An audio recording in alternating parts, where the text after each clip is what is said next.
everyone, a very warm welcome to you to the industry program of the MAMI Mumbai Film Festival. The program is brought to you by MAMI in partnership with our community partners of the festival, Soho House Mumbai. And this particular session, international co-productions, collaborations with Australia, is supported by the Australian Consulate General in Mumbai. Today, we are here to talk about the newly signed co-production treaty between India and Australia. I won't take up much of your time, but I'd love to have the Australian Consul General in Mumbai, Mr. Paul Murphy, to say a few words. Thank you so much. Yeah, it's a great pleasure to be here, and I'm privileged to be able to support the delegation that we've had up for the MAMI Film Festival, including Andy from SPA here, who came up at very short notice in the end. And I've just had the wonderful privilege of watching 4 years later the first 2 episodes, and I'm hanging out to see the next 6. And apparently it won't drop for a while in India, so we'll have to hang out like everyone else. But I think as you're here today, it really advertises for all of us the benefits of a co-production with Australia. In the last few years, we've seen a big increase in activity between Australia and India. It's across a range of fronts, on trade, on sort of geostrategic sort of, cooperation, but also importantly on this cultural side. And it's being driven largely by, we've now got about 1 million people of Indian descent living in Australia, and they're thirsty for stories that are, about India, but also about Australia. And part of that uplift in the relationship was the agreement around this co-production agreement. We've been talking to India actually for many years about a co-production agreement, and it came to a head as we were concluding the bilateral trade agreement. So it's a bit of an obscure fact, but we can't do these co-production agreements unless we do them as part of a trade agreement because of this sort of privileging through the WTO system. So it was wonderful that we could conclude that agreement, get this agreement across the line, and now we can see all this amazing artistry come out of that. With that, I'll pass over to you. Thank you very much. Thank you so much.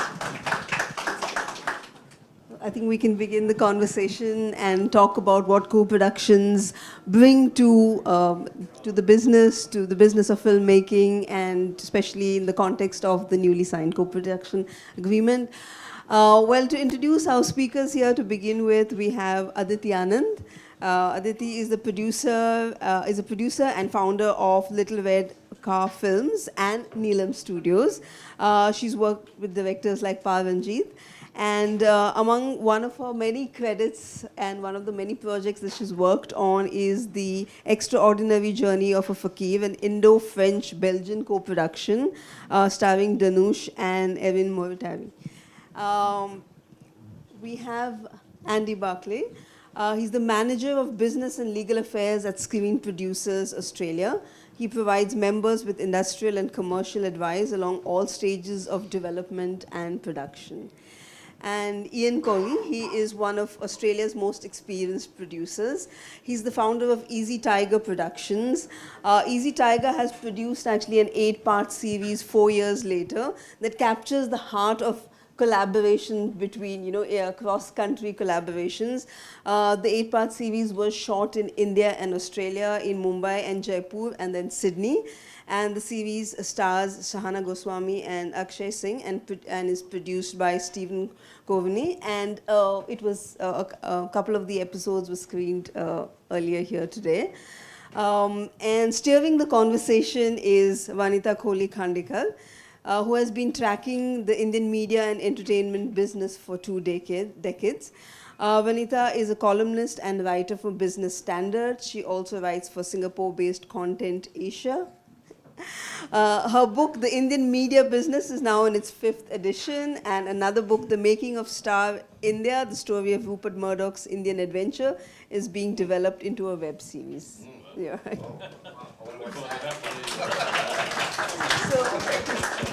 Somebody has to green light it first. I was asked to give a 100-word intro. I didn't know it was all going to be read out. Okay. Whenever we talk about co-productions, the image that somebody has is, I go to this country and I get a lot of money, and that sort of takes care of some bit of my working capital to make a film. I want each one of you to first tell the audience here what exactly you do. We'll not get into co-productions for now, First, just, Ian, Andy, Aditi, what do you guys do? And then we jump into co-productions, because that sort of, sets the context on where each one of you are coming to on this topic. Yeah, Ian, you want to start? So as I was introduced, I'm the founder and producer of Easy Tiger Productions, and we did 4 years later, which you know about. Easy Tiger's been going for how many years? About 7 years now. Mm-hmm. And it principally does TV. I've done a bit of film. I made a film called Saving Mr. Banks, which was a big Hollywood film. Little film there. And but principally we do TV. So crime drama, legal drama called The 12 of Sam Neill, which is in its 3rd season, which I've just come from Western Australia to here to do. We have a show which is on Geo here, which is great, called Colin from Accounts. Oh, so yes. a little tip, if you've got Geo, watch Colin from Accounts. Karan watched it last night and binged the whole thing, he told me. So there you go. So I've got one fan here. And that's a comedy, a rom-com, which has been hugely successful, sold in 100 territories, which is quite something. And yeah, we do some documentaries, but our main focus is on television. Andy, you want to talk about Screen Australia? Yeah, of course. Screen Producers Australia is a peak body that represents production companies in Australia. So we've got just under 800 members. Easy Tiger is one of them.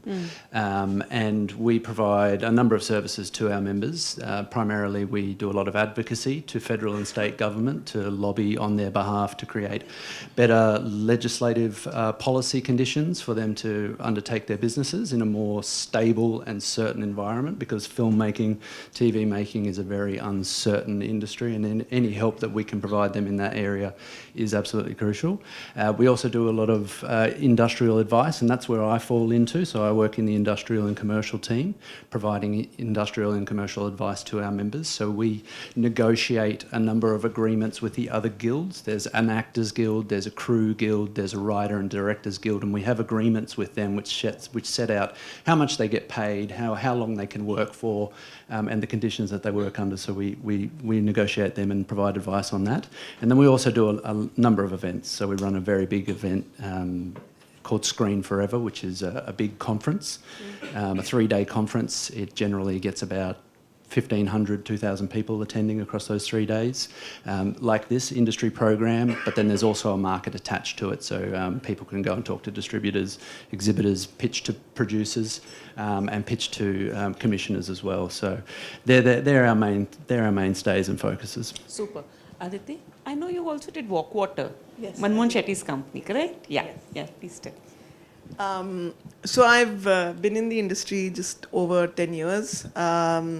I started out life working in Bombay with the various studios and things, and then I got really tired working for somebody else, and very soon quit and set up my own company, and thought that in a year I was going to be the face of independent cinema.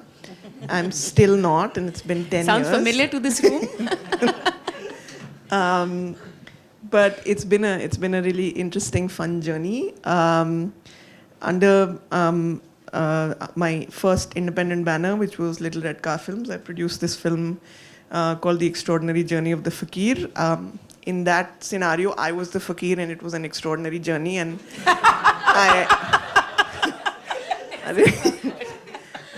I may not do it again. But it was amazing because, as I was saying, it was a film that had cast from almost every continent apart from the icy ones.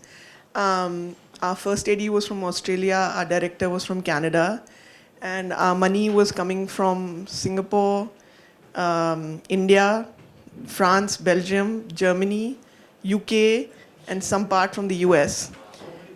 And it took a really long time for the contract to get signed, because it was a really long form agreement. I'm curious who owns that film. Nobody.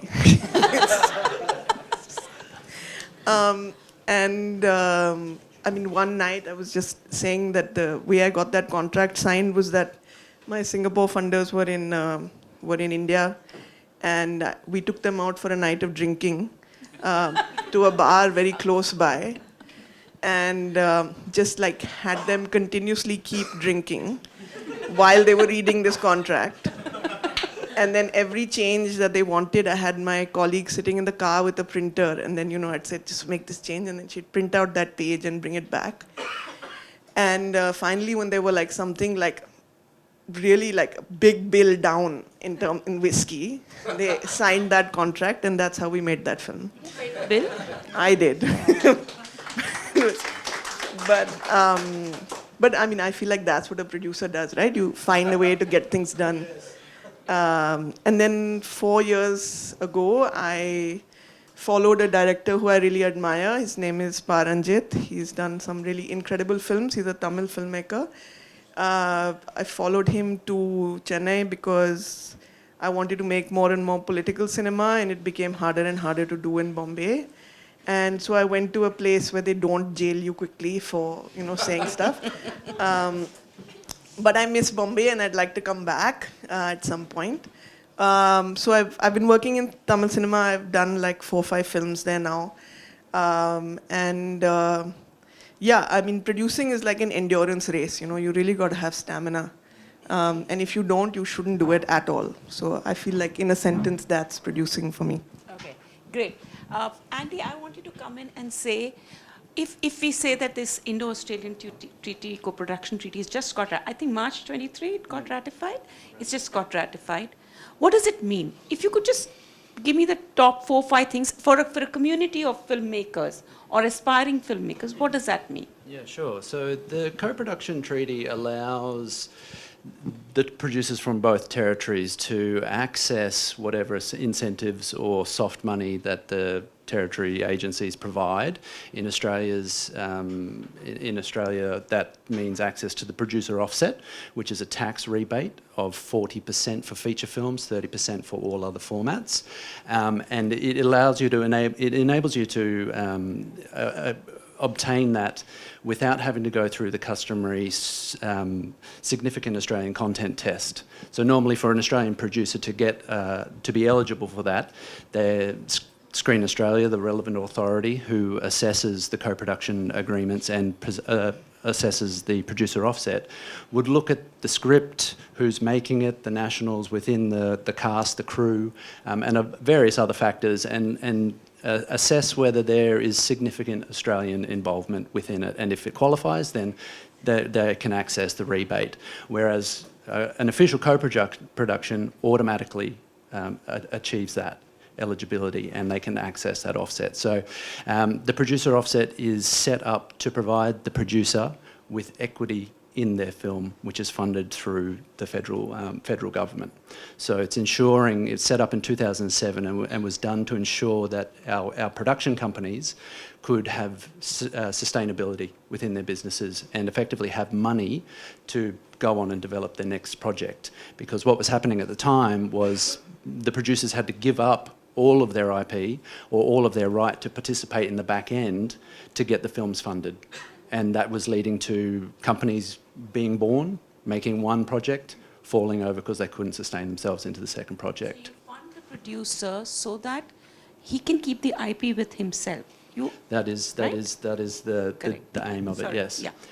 So the co-production effectively enables the Australian spend, which qualifies for that, to receive that rebate without having to jump through some of the hurdles that a regular Australian production would. Okay. That is essentially the essence of that, what the treaty does. Yeah, and I mean, it's there to foster relationships and stories between the two countries. And, there's certain parameters within the co-production agreement that need to be met, financial and creative. And on these, I think both territories, both producers have to bring a minimum financing of 20% of the budget, and therefore have to bring 20% of the creative elements of the production as well to qualify as a co-production as official co-production. But that is effectively the essence of it, is like, yes, if you qualify as an official co-production, you can then access the soft money that's available in that territory. Sorry, I'll come back to you because I have a follow-up to that. But Ian, what does it mean for you? I mean, you just did 4 years later and we saw 2 episodes. I think it's very unfair to show us only 2 episodes. Very, very unfair. Bit of a tease. But Bit of a tease. Too much of a teaser. But you know, what did it mean for you as a producer? And is this the first time that you were getting into a Indo-Australian co-production? What were the sort of steps, let's say, as a producer that you took? And who's your Indian counterpart? Well, for 4 years later, I'm probably repeating myself to some of you in the room, but it was a Indian-Australian co-production, not an official one, because one, it had started before the official treaty was signed, and secondly, being TV, we didn't really need to make it official because TV works, it's sort of different to film where you sort of get the principal broadcast, in this case SBS in Australia, there's quite a bit of soft money, as you said, from the offset to screen agencies. You then go to a world distributor. So in this case it was ITV Studios, and they sell it to the rest of the world. What was great was that we were filming here for 3 weeks in Mumbai and Jaipur, and we had a partnership with Suitable Pictures with Alan McAlex's company, who was terrific. We had some of the crew are here and cast, and we had a wonderful time together.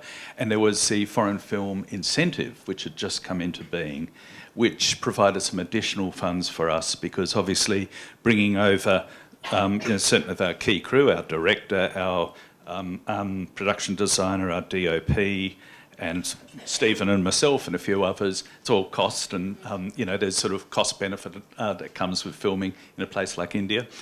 And so to get that sort of Indian foreign film incentive was terrific. So that was just an additional, and really helped us cover those costs, otherwise it might have been too much of a stretch. I mean, with TV at the moment, we're going for an interesting time. We had peak TV with all the various streamers. Everyone says sort of appetite, this insatiable appetite for global stories, which is great, which is why we increasingly do these stories of Indian, Australian or whatever worlds that we're after. And there's a lot of money, but it's also, it's getting to crunch time. A lot of the streamers, in Australia, for example, you've got from Disney to Netflix to Amazon, but they're all starting to sort of pull in. The old days of throwing money is gone. It's getting really tighter. And as a result, you're having to sort of go to, trying different options to find money to make shows. And that's where the co-production treaty is great, because if you can make it work, it's another model to get a show up. Just quickly, to what extent does it offset the budget if we put in the contributions from both the countries? For example, for 4 years later. For 4 years later, to be honest, it was not a big amount. It was probably, from the Indian side, it was probably 2%, which is not big, but it all helped. That was the key thing. So to be able to come here and at least get some rebate, which we have to go through a process, which you guys are probably more familiar with. So the scripts have to be vetted to make sure we don't do anything too risque, too political, if I'm right. And then once the scripts are vetted and approved, then we later, once a film or TV show in this case is completed, then we go through the various audits and reports, and we'll get the money further down the track. So. How long does the process take? I mean, and Andy, I want you to come in here. How long does if I'm a filmmaker, I'm already strapped for cash. So how long does this whole process take, assuming? And Aditi's example is very real here. Yeah, Australia has a two-step process for the official co-productions, similar to the producer offset, where the producer will go in and they'll go for a provisional certificate. They'll provide a bunch of documents evidencing the relationship, the distribution paths and the financing. Screen Australia will assess that and say, yes, okay, if you do everything as you've shown us, then you will receive a final certificate later on down the track, and then you'll be able to claim the producer offset for your Australian spend. I believe the Indian process is a one-step process. So there's a little bit of work that Screen Australia have to do with the FFO to make that work, and I think they're still trying to figure out exactly how that's going to work. At what stage does the Australian producer bring the co-production to Screen Australia? At what stage does the Indian producer need to do that over here? So there's little things to tinker around, but that tends to happen. They want to be aware, Screen Australia wants to be aware of that as early as possible, because it does require a lot of communication back and forth between the two territories' agencies. So it's difficult to give a time frame, but the way that our offset is is provided, it's given at the end of it's after the completion of the film or TV show. So the producer has to cash flow it through the production, and that's done through a lender. And that's a very, very systemised, it's an extra cost in interest rates and interest payments, but it's a very standardised practice in Australia, and we have set lenders who are very reputable, and that is their sole business, is to provide loans on these offsets. So from start to finish, you know, they're probably, it's 12 months till you get your offset. Yeah, 12 months for offset. About 12. From the time of idea to completion, or you're talking from the time of applying for offset to... From the time you put your Yeah, once we provisional in. complete the show, then we do a final cost report. We have to get the cost report audited, and then we send it to POCU. Yep. What's POCU stand for? The producer offset and co-production unit. Okay. Aditi, what was your experience like on this Indo-French, Belgian? Very bad. Was that set up as an official co-production? Yes. Yeah. It was. You know, they say making films is like getting married, but like official co-production is like having an arranged marriage, because you're... 4 years later. Yeah. No, it wasn't. What was my experience? So, you know, because India and France had the had the treaty, and then France and Belgium had a treaty. So in our case, it was just like origami, you know, trying to put all these pieces together. My part in that was to bring and manage the equity elements in it, which was significant in that film. So we were very lucky actually on that film, because we had so much equity, we had such a large equity component, we didn't actually have those sort of severe cash flow issues. You know, most of our ATL payments were then taken care of from whatever we were getting in terms of subsidies and grants, rebates, etc. And your immediate production requirements were taken care of from the equity portion of the budget. But I've also consulted on a lot of other projects and other people who are putting together co-productions. And I think one of the major issues is the cycle of a co-production versus the cycle of equity in India. So equity funders in India, you know, they want their money coming back quick. They're not looking to wait years and years for their money to come back. How many years are we talking about when they say quick? Are you talking 2 years, 1 year, 5 years? Look, I think doing co-production with India is not going to be simple. And so you should be prepared. I think anyone going into it should be prepared that this is going to be something like a 2 to 3 year cycle. Yeah. And I think that's the turnaround you're looking at. So whoever's putting in, giving you your seed, you're going to be returning their money to them, you know, 3 years down the line. And there aren't many funders who are going to want to participate in something which is that long term. So one of the things that you said is very true. Most Indian independent producers will sell their IP right off the bat, right up front, very cheaply, just to be able to raise the initial funds to start moving forward.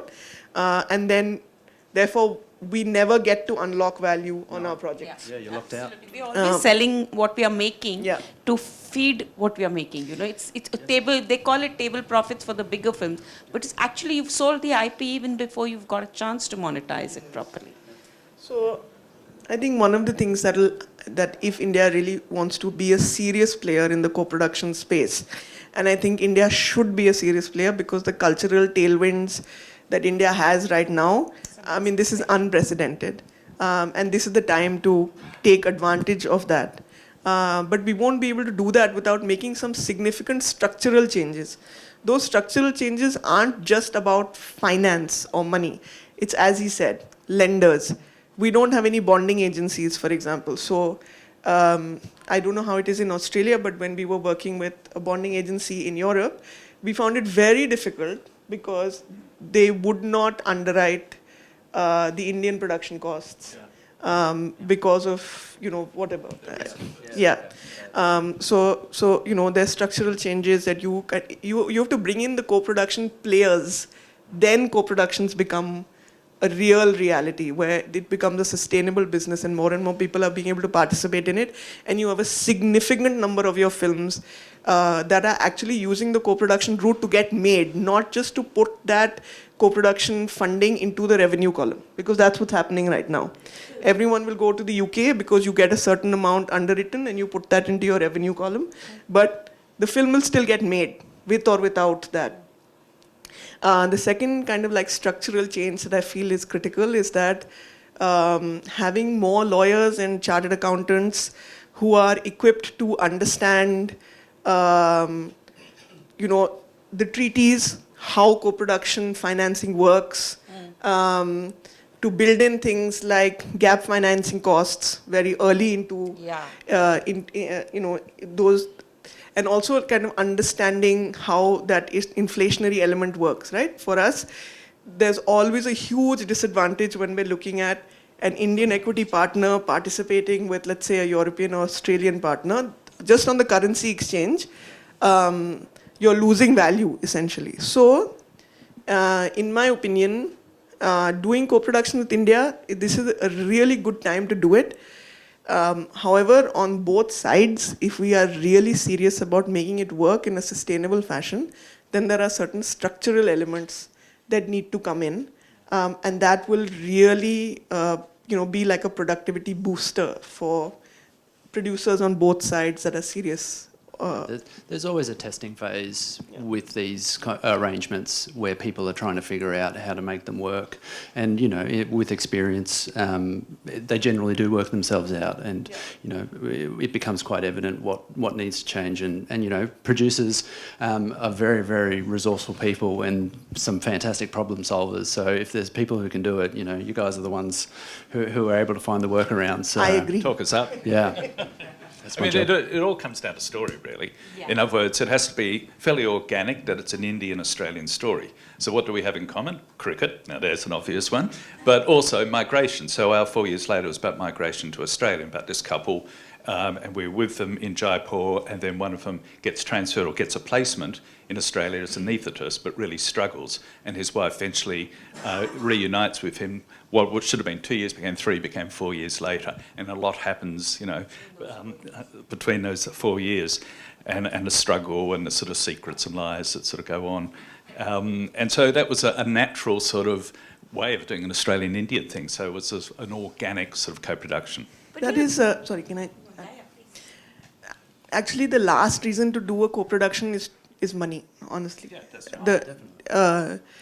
The only reason to do a co-production is if there's a story that belongs in the country of your co-production. So it shouldn't be like, okay, I'm making the story, but I can do a co-production with anyone. UK, France, Germany, Australia, whoever gives me money, I'm willing to do it.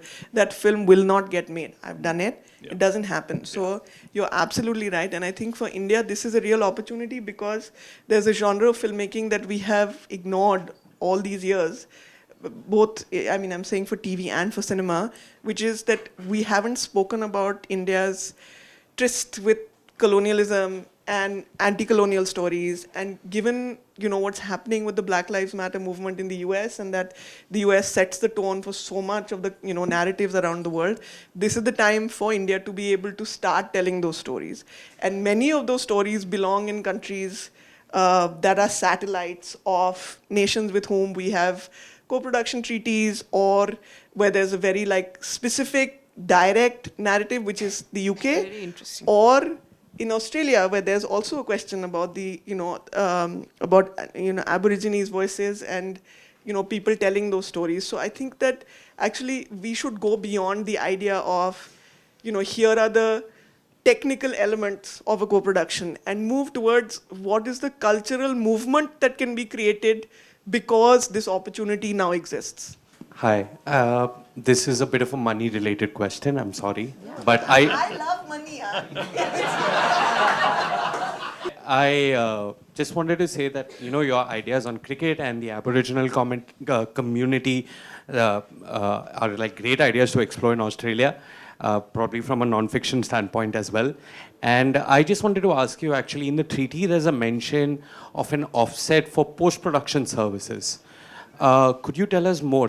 Could it just hypothetically, if we had to mount something where thematically the countries agreed upon a narrative or a story, would it be possible for us to have post-production happen in Australia for VFX and all of that, and maybe the rest of it happens here, something like that? Yep. So you're absolutely right. The PDV, post-production digital visual effects offset.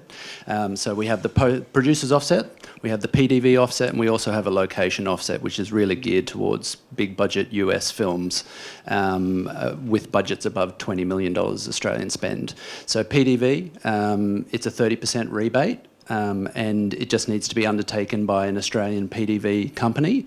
It doesn't need to originate within Australia, so it doesn't have to pass a significant Australian content test in order to be eligible. So any work from wherever in the world can come to Australia and use the PDV offset and be eligible for that. And that's a very popular option. We have incredible PDV artists and companies in Australia, and they're constantly doing work from the top Marvels all the way through the whole gamut of production.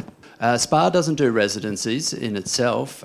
We do try and encourage mentorships, and we're looking, now that the Indian-Australian co-production agreement has been formed, we're looking at trying to create some kind of producer pathway or something like that to kind of connect the countries together.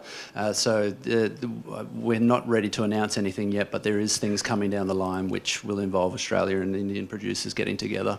It's a good question, actually, because we met with the Producers Guild of India yesterday, the sister organisation to SPA, and actually having Indian practitioners as placements in Australia so they can learn whether it's film or TV, because we do that for emerging producers locally, but to be able to have that reciprocity between the two countries I think would be really valuable. Absolutely. And sort of maybe something the two guilds should talk about, and then they lobby Screen Australia, which is the main sort of practitioner sort of support service. So I think that's a great idea. Yeah.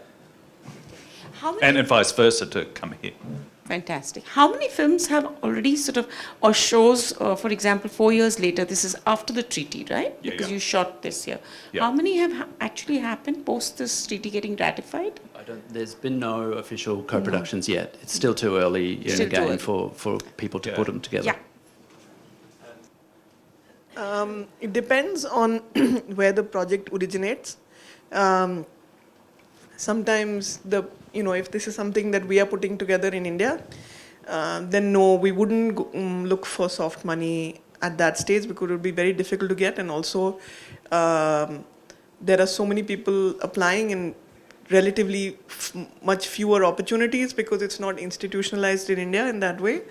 And so honestly, we just end up putting in kind of funding these things ourselves up to a point, and then hope like hell that somebody buys it or picks it up. So at the moment it's very disorganized, but development funding is, I think it's a game-changing thing, and it's been talked about at many forums, many panels, and I'm hoping that it'll one day be a reality in India, but at the moment, no. Yeah, you don't have development funding here, do you? So in Australia, if I could show up, there's sort of 2 courses I can go, or 3 courses, or 3 options, I should say. So I can either go to a screen agency, and there's a federal one, Screen Australia, or there's a state one, Screen New South Wales, Screen Victoria, and apply for development funding.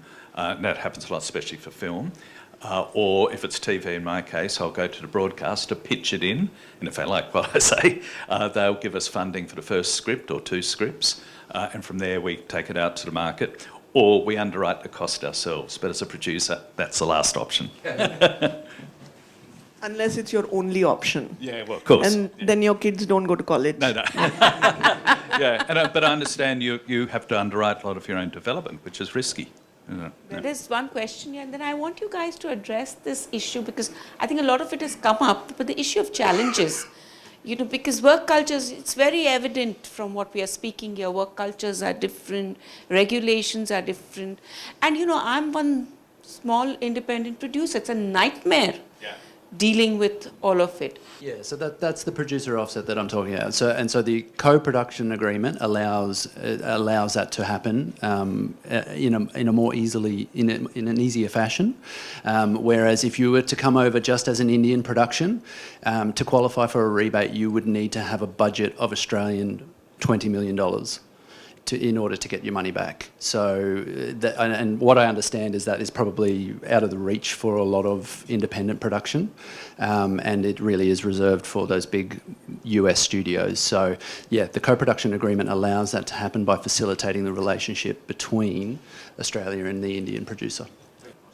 Well, that just depends on how the agreement between whatever the story requirements are, but there is both producers have to bring at least 20% of the finance and at least 20% of the creative elements. So the minimum is 20%. Yeah, because if you only shot a small part in Australia, you're only going to get 30% of the Australian spend. So it won't add much to your budget. So it may not be worth going through the process. And the thing about the co-production agreements is it's there to facilitate what are classified as national films. So there has to be some form of the country or territory within that film. And so it doesn't qualify if there's only a very small percentage of one of those producers contributing to it. But does this funding come with any underlying thing of it needs to boost tourism, it needs to do... Many of those things are usually built into funding like this.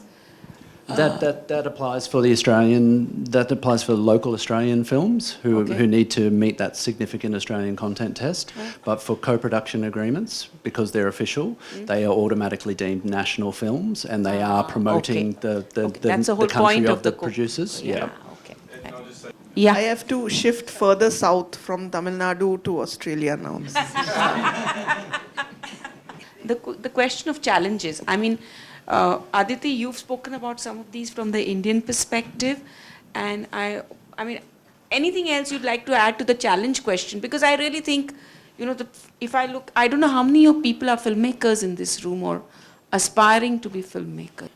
I mean, would one of them also has an idea for a story which could possibly have, what does it mean for this person? Yeah, in other words, how to... Sorry, what was the... My point is, what, for an individual or independent filmmaker, what challenges could navigating this whole territory of co-productions mean? I mean, there's a lot of sort of challenges. I think in the first instance, if you feel it's a story that has Australian elements, Australian story elements, then, you should contact, hopefully through your various connections, an Australian producer. Now, you can always contact the Screen Producers Association and say, who are some good, who are 5 good producers you can match me up with? Because I want to tell them about this story. And then that producer, if it comes to, say, Easy Tiger, we would listen and we'd sort of work out, okay, is it film, is it TV? Is it something that we can make work for the co-production treaty? Is there enough sort of sharing of creatives, and that's a sort of key part. You talked about the 20%. So, the beauty of, say, working with Suitable Pictures was, it was a sharing of crew and of some of the key department heads and cast, of course, as well. So it is something that is a sort of genuine partnership, both creatively as well as financially. I mean, challenges, I can only talk more from TV. So we did a show earlier this year. It wasn't an Indian one, it was an Australian English co-production. And so we had 2 broadcasters. You got the Australian one, in this case was Paramount Plus, which was one of the new streamers, and it was Channel 5 over in the UK. So you've got 2 masters to basically appease, and creatively they sometimes want different things. And they want, the Australians want more Australian story, the UK want more British story, and you're sometimes caught between the 2. And you're sort of, a bit like navigating that. A puppet master, trying to, please all the people. So it's that can get editorially, creatively, can get sort of tricky. But that's part of the ritual, the dance. From where I sit and view the market, I think in terms of the co-production, the biggest challenge is going to be those relationships, and that's why we're here. We're in the things that we're going to do in the coming years is really try to to foster those relationships between Australian and Indian producers so that they can connect, they can have an opportunity to share stories amongst each other and see what clicks, and so that they can then work out whether it's someone they can do business with. Because that is essentially, like, I think we've talked about it before, is like, you've said it's a marathon, but co-producing is a marriage in a sense. You are with this person for 2 to 3 years, and you're down in the trenches doing very, very difficult work. And you want to kill them frequently. Yeah, you can have disagreements, absolutely. So it's really important that co-producing partner, and so that's the biggest challenge that I think. So, you know, the work that, as I said, we've got things coming up that we will be doing to try and create those relationships between Australian and Indian producers. Well, it's an initiative at the Goa Film Festival. Yes, so Screen Australia are sending giving funding to 6 Australian producers to come to Goa to talk to Indian counterparts. So that's great. So it's part of that networking, which is part of the thing of how do we meet up more often, how can we talk up stories? And part of it is whether it's you guys coming to Australia or vice versa, more Australians coming here. And, you know, chewing the fat, as we say, talking about stories and finding if we've got enough synergy to sort of work up a story together. And then it's a relationship. Do I like that person? Do I want to work with him or her for, you know, X number of years? You know, is there that natural affinity and empathy between us? And so that's also a key, I think, because it can be tough. You can have some pretty stressful sort of times. You can, because you're working like crazy hours and crazy... Aditi, you want to... I'll give you a very technical answer to this question from my experience of... Which year was your Indo-French-Belgian, if I may ask? Oh my God, it was like 2019 it released, and then 4 years before that. So that's when we started. It took us 4 years to make the film. It's before streaming took off in India, and before this whole what we say, the homogenization of the global audience started happening, as I call it. You know, everybody's watching similar kind of shows and genres and exposed to. So okay, sorry. We got screwed because it sounds like there's a sore point there. It was horrible. But anyway, so as an Indian producer, first of all, a treaty has 2 types of producers. One is the majority producer, one is the minority producer, and from within that is the delegate producer. So you could be working with somebody from Australia. The story is primarily come to you from there, and you are the partnership, and you are bringing some elements which could be finance, or which could be skills, or locations, etc., etc. But assuming that you are the delegate producer and you're leading the project, you need to look at the treaty from the point of view of how, as an Indian producer, you need to look at it as how much money am I, if we're only talking about the financial side, how much money is this film going to be able to recover? Because you have a lot of challenges. If you're making an Indian film, that you want to be able, you have to basically match your financing plan to your sales plan, okay? And the amount of money that you're raising in India as hard equity money, you need to be able to return that to your investors. That's important. There are many circumstances when I haven't been able to do that, and that means that your next film becomes 100 times more difficult to do. And the reason that happens is often not that the film hasn't made money, but it's that you made a bad structure. And so partners were not able to unlock value that they should have otherwise been able to do. So as a producer, the first thing you need to figure out is, okay, am I making a film which I definitely want to succeed in India? Or am I making a film which I'm okay with traveling the world, where it'll take a kind of like 18-month journey where it'll do festivals, it'll go to markets, and then it'll sell in pieces across the world. Or am I making a film which is likely going to go down the streamer's path, and what I want for the film is to get like a big Netflix deal, and then that's how I'm going to structure my money.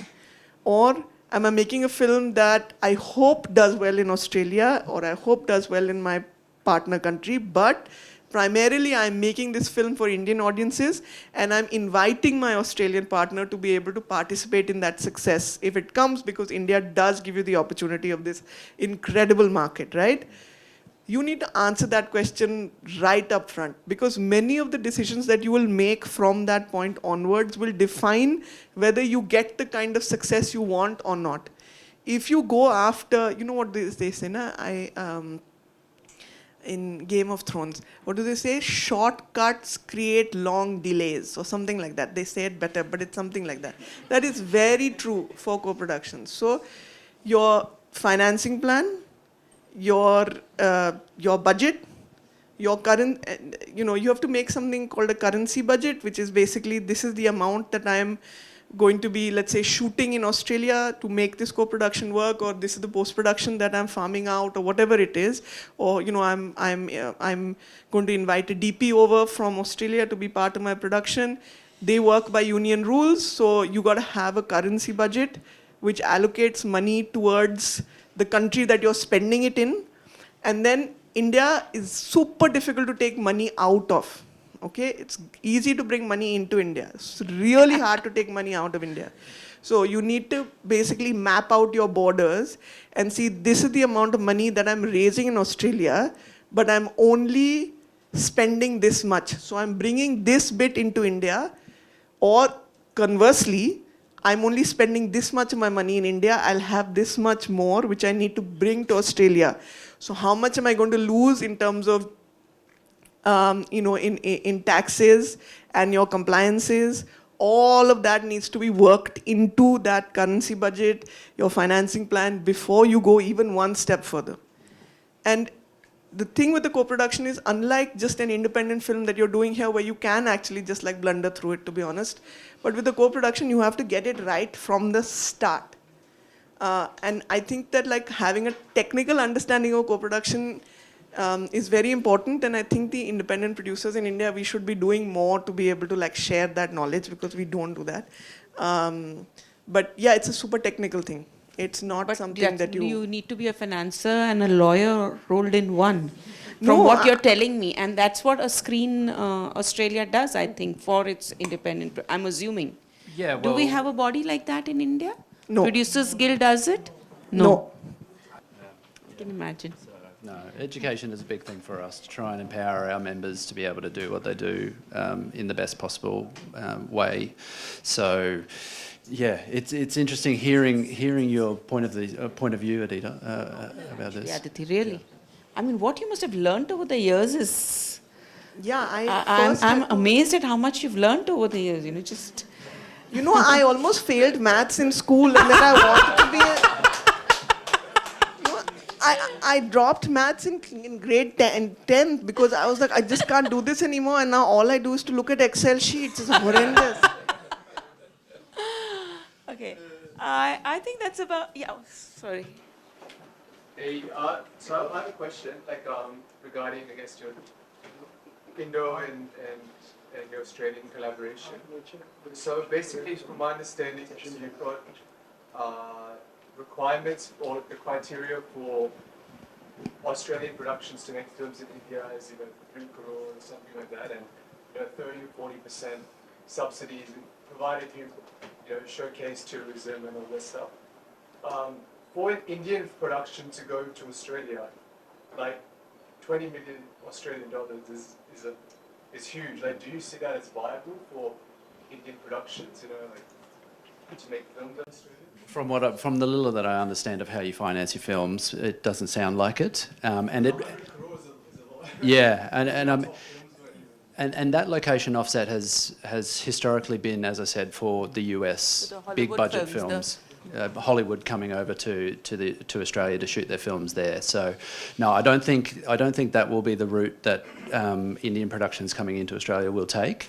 It'll be the PDV offset for post. I think it could be very, very useful, but more so the co-producing agreement, so that they can access, the Australian producer can access the Australian rebates and bring that to their part of the finance plan, and then the Indian producer can raise their equity here.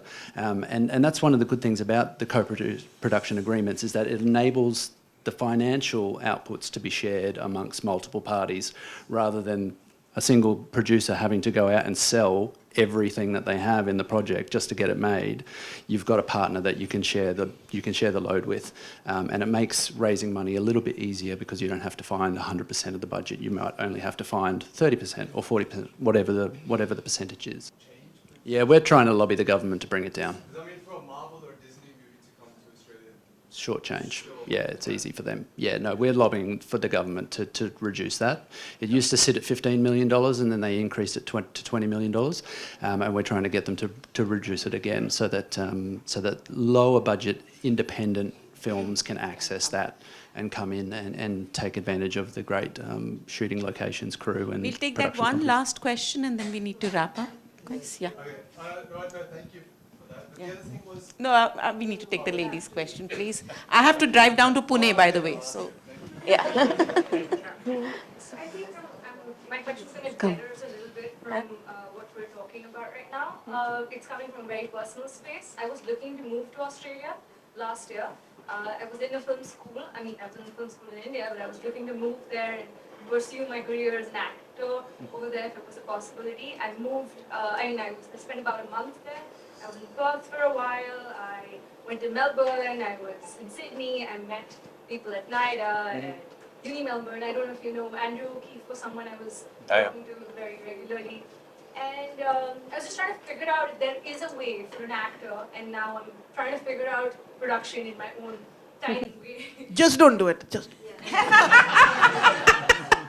No. I'm kidding. Aditi, I'm kidding. we need to take you up, get you drunk, and then we'll... Well, it's actually a good question you ask. Sorry, let you finish the question. So what I'm wondering is, for someone like me who's just out of film school, who's very young, how can I use this to my advantage as an actor, as a potential producer who's not listening to Aditi right now? But yeah, I mean, it's a very personal question. Right.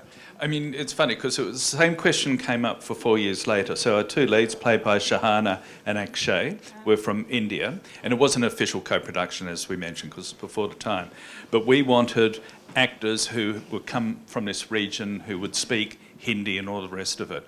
But the union in Australia, which is quite a strong actors' union, wanted local actors. But most of the local Indian Australian actors either didn't have the profile or couldn't speak Hindi, or maybe limited Hindi, and for various reasons just weren't authentic to the role. And so fortunately Screen Australia, who are one of our sort of main investors in it, said it was very important that the two leads were from India and had that authentic sort of background. Didn't have to be from Rajasthan as such, but that helped as well. So I think that was really helpful in the spirit of actually casting. I mean, it's of course, if you want to come to Australia, there's always immigration visa and working visa, and you can get a limited visa. But if we want to import an actor, whether it's from India or US or England, it gets really hard. Partly because I remember Jack Irish I mentioned before, which was a ABC show that we had, and the character was a German carpenter. And we wanted to get this guy, Vadim Glauner, who's from Berlin, who was just perfect for the role. But the Actors Equity said, no, you need to get an Australian and put on a German accent. And we said, yeah, but it's just not authentic. It sounds like Colonel Klink out of, Hogan's Heroes, if you've seen that. But and so eventually we were able to get there, but it was quite a process. And because the unions, obviously, they're trying to, protect their members. I get it from one sense. But we're now very much in a global economy. And to sell shows overseas, if we can get an actor, so that really helped to sell Jack Irish into Germany, because Vadim Glauner was cast in this role. And that was a really vital part of it, because increasingly now you've got to be able to sell overseas. You need to be able to get that bigger distribution guarantee from a distributor. And a lot of that comes down to casting, and it's important to get authentic casting so you can sell into India or whatever territory you're keen to do. If we I manage don't know if to that answers your question, but... We need a global actors guild. You have the same question, but for direct. No. I want to just, actually, I don't think there's been a better time to do what you want to do. Because I think we'll see more and more stories that are Indian stories being told. I think that that time has come. So it's probably a better time today than it was, when we started making films to. I've done 2 research papers on this. I presented them in the UK, and I'm doing a book right now on Indian cinema. When I say cinema loosely, soft power, hard facts. You know that word you used, cultural tailwinds, it resonates. We don't have all the mechanics in place, but the cultural tailwinds are there, definitely. But thank you, this was wonderful. I learned so much. Thank you. Thanks for inviting us. Thank you, great audience also. Thank you so much.